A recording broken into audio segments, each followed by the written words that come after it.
Hello my lovely viewers, welcome back to my channel. আমি অনামিকা, আপনারা দেখছেন Anamika's variety kitchen. Anamika's variety কিচেনের নতুন রেসিপিতে আপনাদের সকলকে অনেক অনেক স্বাগত জানিয়ে আজকের রেসিপিটি শুরু করছি। আশা করি আমার সকল বন্ধুরা ভালো আছেন এবং সুস্থ আছেন।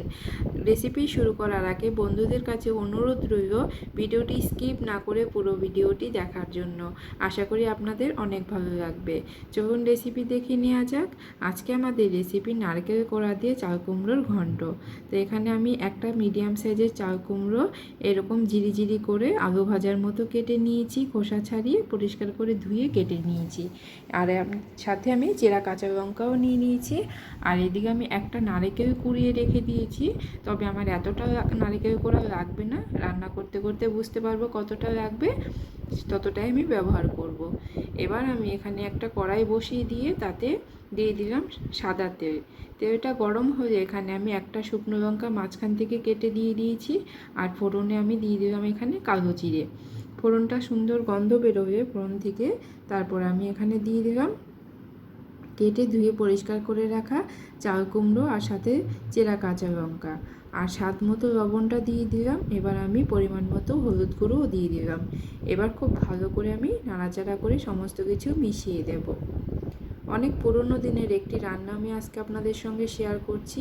আর খুবই সাধারণ উপকরণ দিয়ে খুব কম মশলায় কম তেলে রান্নাটা করা হয়, কিন্তু খেতে কিন্তু দুর্দান্ত লাগে। গরম ভাতের সঙ্গে নিরামিষের দিন এরকম চাল কুমড়োর ঘন্ট থাকলে কিন্তু বেশ ভালোই লাগে খেতে। খুব ভালো করে আমি লবণ হলুদ দিয়ে চাল কুমড়োটা এরকমভাবে নাড়াচাড়া করে দিলাম। এবার আমি এই সময় কিন্তু গ্যাসের ফ্লেমটাকে মিডিয়ামেই রেখেছি। মিডিয়াম ফ্লেমে রেখে আমি এটাকে 4 থেকে 5 মিনিটের জন্য ঢাকা দিয়ে দেব। ফিরে আসছি 5 মিনিট পর। দেখুন 5 মিনিট পর আমি আপনাদের দেখাচ্ছি। চাল কুমড়ো থেকে হালকা একটু জল বেরিয়েছে। আমি আলাদা করে কোনো রকম জল দেব না, কেননা লাউ, চাল কুমড়ো এইসব জাতীয় সবজিতে কিন্তু প্রচুর পরিমাণে জল থাকে। এই সবজির জলেই এটা সেদ্ধ হয়ে যায়, তাই এটার মধ্যে কোনো আলাদা এইসব রান্নায় জল দিতে লাগে না। আমি এবার এখানে আবার নাড়াচাড়া করে খুব ভালো করে নাড়াচাড়া করে নিয়েছি। এবার আমি আবার 3-4 মিনিটের জন্য ঢাকা দিয়ে দেব।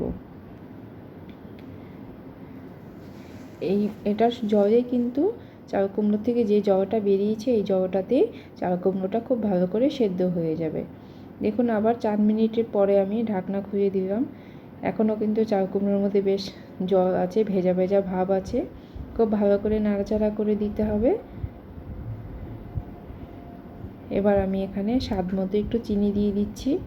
যেহেতু নিরামিষ রান্না, একটু চিনি দিলে কিন্তু বেশ খেতে ভালো লাগে। এবার চিনিটা দিয়েও খুব ভালো করে নাড়াচাড়া করে মিশিয়ে দিলাম। এরপর আমি এভাবেই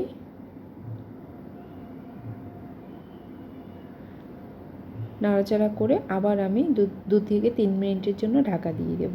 এভাবে ঢাকা চাপা দিয়েই রান্নাটাকে করতে হবে, তাহলে এটার জলেই কিন্তু এটা সেদ্ধ হয়ে যাবে। আলাদা করে কোনো রকম জল আর দিতে হবে না। দেখুন এবার কিন্তু এটা খুব ভালো করে সেদ্ধ হয়ে গেছে আর জলটাও অনেক শুকিয়ে গেছে। হালকা একটু সামান্য ভেজা ভাব আছে, কিন্তু চাল কুমড়োটা খুব সুন্দর কিন্তু এখন সেদ্ধ হয়ে গেছে। এবার আমি এখানে দিয়ে দেব আমাদের আগে থেকে কুড়িয়ে রাখা নারকেল কোড়াটা দিয়ে দেব। পরিমাণটা নিজেরা বুঝে দিতে হবে কতটা নারকেল কোড়া লাগবে। আমি এখানে হাফ নারকেল কোড়া দিয়ে দিলাম। পুরোটা আমার লাগবে না, আমি আগেই বলেছি। একটা নারকেল আমি কুড়িয়েছিলাম, তার থেকে আমি হাফ নারকেল কোড়া এখানে দিয়ে দিলাম। দিয়ে এবার খুব ভালো করে চাল কুমড়োর সাথে মিশিয়ে দেব। আরেকটু নারকেল কোড়া বাকি আছে, আমি পুরোটা একেবারে দিচ্ছি না, একটু করে দিলাম আর একটু করে মিশিয়ে নিলাম এরকমভাবে। তাহলে খুব সুন্দর মেশানোটা খুব তাড়াতাড়ি হয়ে যাবে। একেবারে সবটা না দিয়ে একটু একটু করে দিয়ে চাল কুমড়োর সাথে খুব ভালো করে নাড়াচাড়া করে মিশিয়ে একটু ভাজা ভাজা করে নিতে হবে।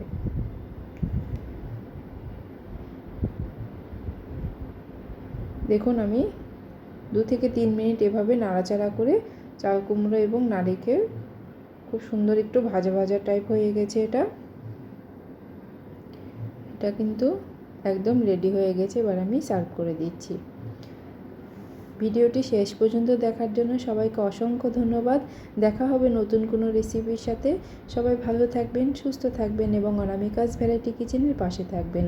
আর অবশ্যই এই রেসিপিটা একবার হবে এরকমভাবে বাড়িতে আপনারা করে দেখবেন, খেতে কিন্তু বেশ ভালো লাগে। গরম ভাতের সঙ্গে পরিবেশন করবেন, খুবই ভালো লাগে খেতে।